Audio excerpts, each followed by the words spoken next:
यार बच्चों, आपका स्वागत है हमारे चैनल एसजी एजुकेशन जून में। आज हम देखेंगे इंग्लिश जो क्लास 12th का है। तो इसमें जो भी महत्वपूर्ण क्वेश्चन हैं इनके बारे में कहने का मतलब ये है कि जो मोस्ट इम्पॉर्टेंट क्वेश्चन होंगे 2025 में जो आपको पूछे जाएंगे और पिछले साल भी बहुत ज़्यादा रिपीटेड हुए हैं क्वेश्चन, उनमें से महत्वपूर्ण क्वेश्चन होंगे और इन क्वेश्चन को आपको एकदम तैयार कर लेना है। लेसन आप अच्छे तरीके से पढ़िए। स्टोरी अगर यदि आपको कंफर्म रहेगी तो you can translate into English, आराम से आप ट्रांसलेट करके इसका आंसर लिख सकते हैं। लेकिन अब मैं प्रश्नों को बता दूं कि कौन कौन से प्रश्न जो हैं इस, जैसे पहला लेसन ये पहले मैं दिखा रहा हूं आपको, तो पहले लेसन में कौन कौन से क्वेश्चन ऐसे हैं जो कि बहुत इंपॉर्टेंट हैं और रिपीटेड होते हैं और ये बार बार पूछे जाते हैं। तो इसमें आपका प्रोज का ये पहला लेसन जो है, what was the scene inside, what was the scene यानी दृश्य क्या था, इनसाइड द क्लास यानी क्लास के अंदर, when Franz reach the school जब फ्रेंच कहाँ पहुँचा, स्कूल में पहुँचा, तो उस समय स्कूल का दृश्य, स्कूल के अंदर दृश्य कैसा था। पहला क्वेश्चन है, ये बार बार पूछे जाने वाले प्रश्न हैं और यही पूछे भी जाते हैं। इनके अलावा जो अन्य क्वेश्चन है वो इतनी महत्ता नहीं होती है, इन्हें सबसे पहले तैयार कर लेना चाहिए। अगला क्वेश्चन है कि हाउ डिड द अनाउंसमेंट यानी जो घोषणा हुआ था या संबोधन हुआ था वह कैसे ऑफ द लास्ट लेसन यानी लास्ट लेसन की अनाउंसमेंट ने यानी घोषणा ने या संबोधन ने अफेक्ट फ्रेंच यानी फ्रेंच पर कैसे प्रभाव डाला, यानी फ्रेंच पर उसका क्या प्रभाव पड़ा, ये भी आप समझ सकते हैं। आगे है तीसरा क्वेश्चन है कि what did Hamel say about the language. तो एम हेमेल थे जो उसके टीचर थे फ्रेंच के, वो से अबाउट द लैंग्वेज यानी भाषा के बारे में उन्होंने क्या कहा, एंड इट्स इम्पोर्टेंस और भाषा का क्या महत्व होता है उसके बारे में उन्होंने क्या बताया, क्या बोला। ये बता दें आपको कि जो भी क्वेश्चन हम बताते हैं वो सभी के सभी इंपॉर्टेंट क्वेश्चन होते हैं और इन्हें आपको तैयार रखना चाहिए। ये आज हम प्रश्न आपको बता रहे हैं, लेकिन इसके आगे आपको इसके आंसर भी दिए जाएंगे और आपको बताए जाएंगे आंसर भी। तो इसलिए पहले क्वेश्चन को आप अच्छे तरीके से समझ लें, ये क्वेश्चन क्या होते हैं, और क्वेश्चन यदि आप समझे रहेंगे तो अपने से भी लिख सकते हैं या जो मैं दूंगा वो भी आप लिख सकते हैं। तो अगला क्वेश्चन है कि whom did M Hamel blame यानी एम हेमेल जो थे वह किसे ब्लेम मतलब दोषी मानते थे, for not paying proper attention. जो नॉट पेइंग मतलब न ध्यान देने का, न अच्छे तरीके से ध्यान देने पर, टू द स्टडी यानी कि अध्ययन में, ऑफ फ्रेंच मतलब फ्रेंच भाषा के अध्ययन के प्रति सही से ध्यान न देने का दोषी वह एम हेमेल किसे मानते थे कि फ्रेंच किसका दोषी है, यानी फ्रेंच जो है वो फ्रेंच का दोषी कौन है, वह किसे मानते थे। तो ये प्रश्न पूछा जा रहा है। तो फ्रेंच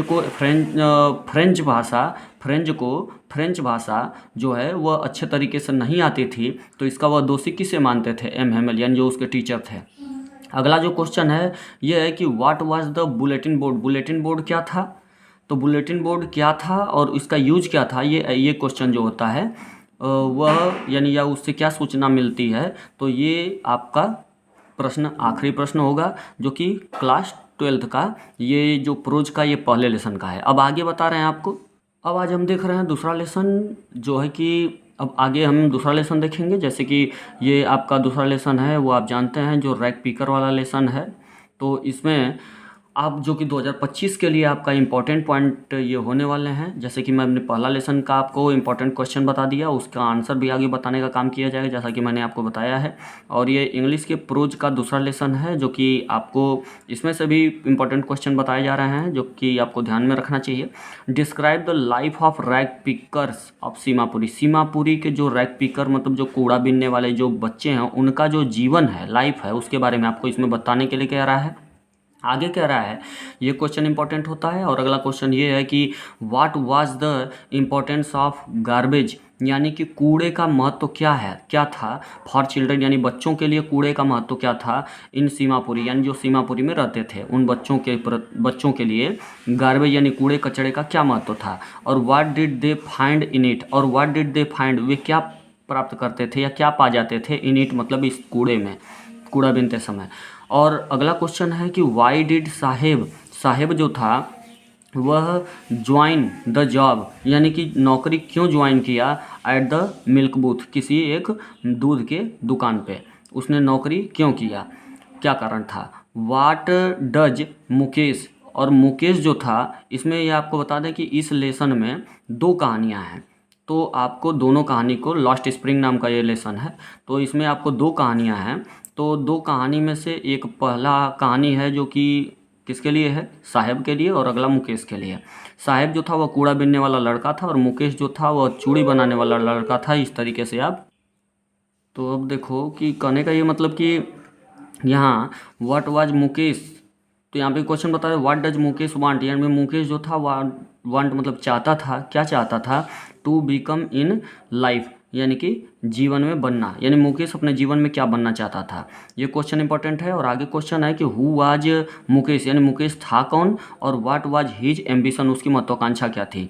तो इसमें थोड़ा मुकेश के बारे में पूछ लिया है। ये क्वेश्चन और ये क्वेश्चन दोनों एक टाइप के क्वेश्चन दिख रहे हैं कि उसकी महत्वाकांक्षा क्या थी, यानी जीवन में क्या बनना चाहता था, दोनों एक ही हैं। दोनों का आंसर को पूछने का तरीका केवल अलग है। और अगला क्वेश्चन है कि where is Seemapuri situated, Seemapuri कहाँ स्थित है। इस तरीके से ये क्वेश्चन आपको इम्पोर्टेंट में बनता है। और what do the inhabitant of Seemapuri do for their survival, यानी कि अपने जीवन बिताने के लिए सीमापुरी में रहने वालों को क्या करना पड़ता था। तो ये क्वेश्चन जो है या जीवन बिताना है अगर सीमापुरी में, तो वहाँ के रहने वाले लोगों को क्या करना है, ये आपको इसमें पूछ रहा है प्रश्न।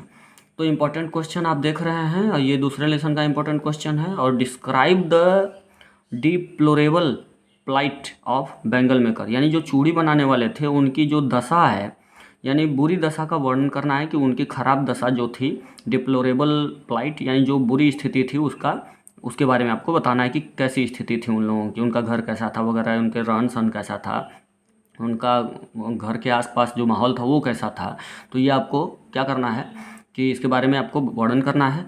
और प्लाइट ऑफ रैग पिकर, और इनकी भी दशा का वर्णन करना है। ये तो चूड़ी बनाने वाले की दशा का वर्णन करना है पहले वाले में, और दूसरे में रैग पिकर्स यानी कि जो कूड़ा बीनने वाले थे उनकी दशा का भी वर्णन करना है। किसके अनुसार, लॉस्ट स्प्रिंग नाम का जो लेसन है उसके अनुसार। अगला क्वेश्चन ये है, देखिए अब तीसरे लेसन का इम्पोर्टेंट जो कि 2025 के लिए आपका इम्पोर्टेंट होने वाला है। और ये बता दें कि जितना क्वेश्चन मैं बताया हूँ वो सब बार बार पूछे जाने वाले होते हैं, और जो क्वेश्चन मैं बताता हूँ वो एग्ज़ाम में आना ही आना है, उनसे ज़रूर प्रश्न बनेगा, इतना तो दावा है। तो इसलिए तीसरा लेसन जो जिसका नाम है डीप वाटर, इसके बारे में आप देखिए कि what did the instructor do to train Douglas, Douglas को सिखाने के लिए इंस्ट्रक्टर ने क्या किया, यानी जो सिखाने वाला था उस टीचर ने क्या किया। क्या सिखाने वाला था, तैराकी सिखाने वाला था, तैरना सिखाता था वह। और आगे है कि how deep was the pool, pool जो था वह कितना गहरा था। और what was there inside the water, और अंदर पानी में क्या था वहाँ पे। और what did Douglas do inside the water, Douglas जो था वो जब पानी के अंदर पहुँचा तो उसने क्या किया, टू सेव हिज लाइफ, यानी अपनी जीवन को बचाने के लिए। अगला क्वेश्चन है कि व्हाट डिड द ऑथर, यानी जो लेखक है वह थिंक मतलब सोचा, क्या सोचा, व्हेन ही वाज ड्राउनिंग, जब वह डूब रहा था, इन डीप वाटर यानी कि गहरे पानी में जब वह डूब रहा था तो उसने क्या सोचा। आगे है यानी कि कुल मिला के डगलस ने क्या सोचा।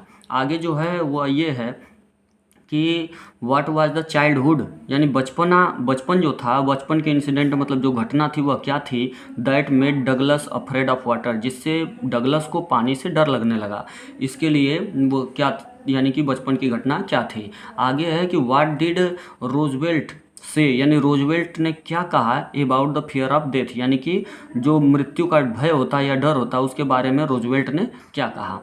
और अगला जो क्वेश्चन है कि what did Douglas decide to overcome his fear of water, यानी कि डगलस ने क्या निश्चय किया, क्या निर्णय लिया, टू ओवरकम मतलब विजय प्राप्त करने के लिए, यानी जीत प्राप्त करने के लिए, किस पर, हिज फियर ऑफ वाटर, यानी पानी से डर पर विजय प्राप्त करने के लिए डगलस ने क्या निर्णय लिया कि अब मुझे क्या करना है। आगे अगला क्वेश्चन है कि how did Douglas struggle at the pool, जो डगलस था उसने पूल पर कैसे स्ट्रगल मतलब संघर्ष किया, कैसे उसने इफोर्ट किया। What strategy did he adopt, या क्या उसने चाल लगाई, टू सेव हिज फियर, यानी अपने डर पर जीत प्राप्त करने के लिए या डर से बचने के लिए उसने क्या चाल लगाई। What handicap stayed with Douglas for a long time, लंबे समय के लिए कौन सी हैंडीकैप मतलब विकलांगता ने डगलस को पूरी तरह से काबू कर लिया या घेर लिया। और what did he do to resolve it from the life, यानी कि जीवन से it resolve it to do, यानी कि उसने उस जीवन से जो था उसने बचने के लिए क्या किया, तो यानी जीवन को बचाने के लिए उसने क्या किया। आगे है कि how did the incident of at the YMCA pool affect Douglas, Douglas पे प्रभाव कैसे पड़ा, YMCA पूल की घटना का प्रभाव यानी कि डगलस पर क्या पड़ा या कैसे पड़ा, इसके बारे में आपको पूछ रहा है। तो ये सभी के सभी प्रश्न आप 3 लेसन के आपको आज दिए जा रहे हैं और 3 लेसन के प्रश्न आपको बताए गए हैं। इस लेसन को अच्छे तरीके से तीनों को पढ़ लें, जैसे कि कहानी आपके दिमाग में अगर हो जाएगी तो यू कैन ट्रांसलेट, आप आराम से अनुवाद करके इंग्लिश में ट्रांसलेट करके आप खुद से भी लिख सकते हैं। और नहीं तो फिर आपको इनके बारे में फिर भी हम देने का काम करेंगे जो प्रश्न के उत्तर हैं। धन्यवाद।